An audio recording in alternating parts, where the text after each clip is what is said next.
మాజీ ఐఏఎస్ అధికారి అయినటువంటి శ్రీలక్ష్మి గారి మీద కొన్ని తీవ్రమైన వ్యాఖ్యలు చేశారు మాజీ టీటీడీ చైర్మన్ భూమన కరుణాకర్ రెడ్డి గారు. ఒకప్పుడు జగన్మోహన్ రెడ్డి గారికి ఒత్తాసు పలికినటువంటి శ్రీలక్ష్మి గారి గురించి ఏ సందర్భంలో వ్యాఖ్యలు చేయాల్సి వచ్చింది, ఇదే అంశం గురించి పూర్తి విషయాలు తెలుసుకోవడానికి మనతో ఉన్నారు senior journalist doctor Bharat Reddy గారు. నమస్కారం. నమస్తే. ఐఏఎస్ అధికారి అయినటువంటి శ్రీలక్ష్మి గారు ఒకప్పుడు రాజశేఖర రెడ్డి గారి దగ్గర, మరో పక్క చూసుకుంటే గడిచిన వైఎస్ఆర్సీపీ ప్రభుత్వంలో కూడా జగన్మోహన్ రెడ్డి గారికి అత్యంత కీలకమైన అధికారినిగా పనిచేయడం జరిగింది. ఇప్పుడు ఆవిడ మీద విమర్శలు గురిపిస్తున్నారు వైఎస్ఆర్సీపీలో కీలకంగా పనిచేసినటువంటి భూమన కరుణాకర్ రెడ్డి గారు. ఏమంటారు? భూమన కరుణాకర్ రెడ్డి విమర్శలు జగన్మోహన్ రెడ్డి చేయించాడా లేకపోతే సొంతంగా చేశారా అనేది ఒక అభిప్రాయం. ఎందుకంటే భూమన కరుణాకర్ రెడ్డి ఎంత దగ్గరో శ్రీలక్ష్మి కూడా అంతే దగ్గర జగన్మోహన్ రెడ్డికి. ఎందుకు అంత దగ్గర అంటున్నామంటే, గతంలో రాజశేఖర రెడ్డి హయాంలో ఆమె ఐఏఎస్గా ఉన్నప్పుడు ఆమె చేసిన సంతకాల కారణంగా, ఓబులాపురం మైనింగ్ కారణంగా జైలుకి వెళ్ళిన పరిస్థితి. ఒక రాజశేఖర రెడ్డి హయాంలో జైలుకు వెళ్ళిన చరిత్రలో నిలిచిపోయిన 2-3 ఆఫీసర్లలో ఆమె కూడా ఒక ఆఫీసర్గా చరిత్రలో నిలిచిపోవడం జరిగింది. గతంలో ఎప్పుడు కూడా ప్రభుత్వంలో పనిచేసిన ఐఏఎస్లో ఎవరు కూడా జైలుకి వెళ్ళిన సందర్భం లేదు. ఆమె చాలా తక్కువ వయసులో ఐఏఎస్ కావడం జరిగింది. ఒక ఉన్నత స్థాయిగా వెళ్ళే అవకాశం ఉండే, చీఫ్ సెక్రటరీ స్థాయికి వెళ్ళే అవకాశం ఉన్న ఒక వ్యక్తి, మహిళా ఆఫీసరు రాజశేఖర రెడ్డి కారణంగా, అంటే జనరల్గా రాజకీయ నాయకులు కానీ మంత్రులు కానీ ముఖ్యమంత్రుల కంటే కూడా ఈ ఆఫీసర్స్ ఎక్కువగా ఇరుక్కున్న సందర్భాన్ని మనం చూడవచ్చు. కాబట్టి అత్యంత సన్నిహితంగా మెలిగిన శ్రీలక్ష్మి జైలుకి వెళ్ళి వచ్చిన తర్వాత కూడా, ఆంధ్రప్రదేశ్ విభజన తర్వాత కూడా ఏరి కోరి జగన్మోహన్ రెడ్డి ఆమెను మళ్ళీ నియమించుకోవడం జరిగింది. కాబట్టి జగన్మోహన్ రెడ్డి కోసం కూడా జైలుకి వెళ్ళడం జరిగింది.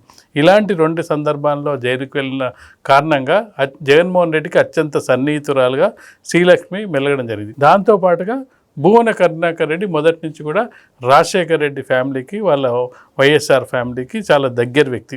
దాంతోపాటు కంటిన్యూ అయ్యి జగన్మోహన్ రెడ్డికి కూడా దగ్గర అవ్వడం జరిగింది. అంటే రాజశేఖర రెడ్డితోటి అత్యంత సన్నిహితంగా ఉన్న వాళ్ళందరూ జగన్మోహన్ రెడ్డికి దగ్గర అంటే అందరూ రాలేదు. చాలా ఉండేవాళ్ళు, అరుణ్ కుమార్ లాంటి వాళ్ళు, కేవీపీ రామచంద్ర లాంటి చాలామంది రాజశేఖర రెడ్డి దగ్గరగా ఉన్నప్పటికీ వాళ్ళంతా మధ్యలో వదిలేయడం జరిగింది. ఎందుకంటే జగన్మోహన్ రెడ్డితో కొంత వాళ్ళకు విభేదాలు ఉన్న కారణంగా వాళ్ళు వదిలేయడం జరిగింది. కానీ కొంతమంది వ్యక్తులు, అంబర్ రాంబాబు లాంటి వ్యక్తులు కొంతమంది జగన్మోహన్ రెడ్డితో కూడా కంటిన్యూ అవ్వడం. అలాంటి వ్యక్తుల్లో భూమన కరుణాకర్ రెడ్డి ఒకరు.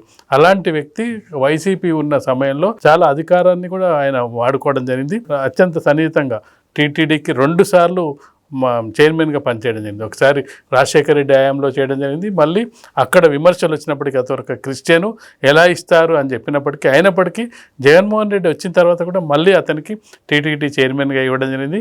ఆ కేసులకు సంబంధించి ఇప్పటికి కూడా అవి ఎంక్వైరీలు జరుగుతున్నాయి. దాని మీద పెద్ద రచ్చ కూడా అవ్వడం జరిగింది. అక్కడ జరిగిన కల్తీ నెయ్యి వ్యవహారం, వీటన్నిటికి సంబంధించి ఇప్పటికి కూడా రచ్చ జరుగుతున్న నేపథ్యంలో సడన్గా భూమన కరుణాకర్ రెడ్డి ఎందుకు శ్రీలక్ష్మి మీద ఎదురు తిరిగాడు అంటే, జగన్మోహన్ రెడ్డి అనుమతితో చేశారా, అనుమతి లేకుండా చేశారా? రాజకీయ విశ్లేషణ ప్రకారం ఖచ్చితంగా జగన్మోహన్ రెడ్డికి తెలియకుండా చేసే అవకాశమే లేదు. దానికి కారణం ఏంటంటే, శ్రీలక్ష్మి ఎక్కడైనా అప్రూవల్గా మారినట్టయితే వీళ్ళని ఎక్కడైనా విరికించే అవకాశం ఉందా అనే ఉద్దేశంతో ముందస్తుగానే ఈ శ్రీలక్ష్మి మీద దాడి చేస్తున్నారా అనే ఒక అనుమానం అయితే కనిపిస్తుంది. అది డైరెక్ట్గా జగన్మోహన్ రెడ్డి చేయలేక అత్యంత సన్నిహితులైన వ్యక్తులతో ఈ దాడి చేయిస్తున్నారా? ఎందుకంటే తను మాట్లాడిన దాంట్లో చాలా వరకు ఈ అధికారాలకు సంబంధించిన, అంటే వ్యక్తిగత విషయం. ఎప్పుడు వ్యక్తిగత విమర్శలు వస్తాయంటే, నీకు ఫ్రస్ట్రేషన్ వచ్చినప్పుడు, నీకు ఇందుకి నీళ్ళు వస్తున్నాయి అనుకున్నప్పుడు, నువ్వు ఎక్కడో కేసులో ఇరుక్కుతున్నావు అనుకున్నప్పుడే అవతల వ్యక్తి మీద వ్యక్తిగత విమర్శలు చేస్తారు. తను విగ్గు వాడితేంది, కార్లు వాడితేంది, అది వ్యక్తిగత విషయం. ఒకవేళ అక్కడ అవినీతి జరుగుంటే దాన్ని అవినీతిని బయట పెట్టాలి. ఎవరు బయట పెట్టాలి? గతంలో నీ ప్రభుత్వం హయాంలో ఉంది. అలాంటి వ్యక్తిని నువ్వు ఎందుకు తెచ్చిపెట్టుకున్నావు ఆఫీసర్గా? నువ్వు తీసేసిన వ్యక్తిని, వద్దనుకున్న వ్యక్తిని, జైలుకి వెళ్ళిన వ్యక్తిని, జైలుకి వెళ్ళి వచ్చిన వ్యక్తిని మీరు అధికారంలో వచ్చి తీసి పెట్టుకున్నారు కదా. ఇప్పుడు ఏ విధంగా గుర్తొచ్చింది? ఆమె కొన్ని చెప్తున్నాడు, నాకు ఇది మంత్రుల్ని పూచిక పుల్లలుగా వ్యవహరిస్తుంది, పట్టించుకోదు, అసలు కేర్ చేయదు. ఇవన్నీ జగన్మోహన్ రెడ్డి తెలియకుండానే తీసుకొచ్చి పెట్టుకున్నాడా ఆఫీసర్గా? తెలిసే తీసి పెట్టుకున్నాడు. అంటే అప్పుడు అవసరం ఏంటంటే శ్రీలక్ష్మితో అవసరం ఉందని తీసుకొచ్చాడు. ఇప్పుడు అవసరం తీరింది, మా కిందికి ఏమైనా నీళ్ళు వస్తాయా వైసీపీ నాయకులకనే ఉద్దేశంతో ఈ భూమన కరుణాకర్ రెడ్డి ఇప్పుడు దాడి చేస్తున్నారనే అనుమానాలు అయితే కనిపిస్తున్నాయి. ఓకే, అయితే ఇప్పుడు గతంలో ఇదే శ్రీలక్ష్మి గారిని పోగినటువంటి వీళ్ళందరూ కూడా కేవలం అప్రూవర్గా మారుతుందని అనుకోవాలా, లేకపోతే ఇంకేమన్నా విభిన్న కారణాలు ఉండే అవకాశం? ఇంకా వేరే కారణాలే ఉంటాయి. ఎందుకంటే గతంలో శ్రీలక్ష్మి రాజశేఖర రెడ్డి హయాంలో అరెస్ట్ అయినప్పటికీ, జైల్లో ఉన్నప్పటికీ తీసుకొచ్చి మళ్ళీ అధికారంలో తీసుకొచ్చి ఆమె ద్వారా పనిచేసుకొని మళ్ళీ ఆమెను జైలుకి పంపిన తర్వాత ఇంకా ఆమెకు వేరే ఇంకేముంటాయి? ఆమె ఒకవేళ ఖచ్చితంగా ఆమె అప్రూవల్గా మారినట్టయితే ఖచ్చితంగా మాకెక్కడ ఇబ్బందులు అయితే మేము ఇప్పటికే వైసీపీ నాయకులు ఎవరు దేనికి జైలుకి వెళ్తున్నారో తెలియని పరిస్థితి కనిపిస్తుంది.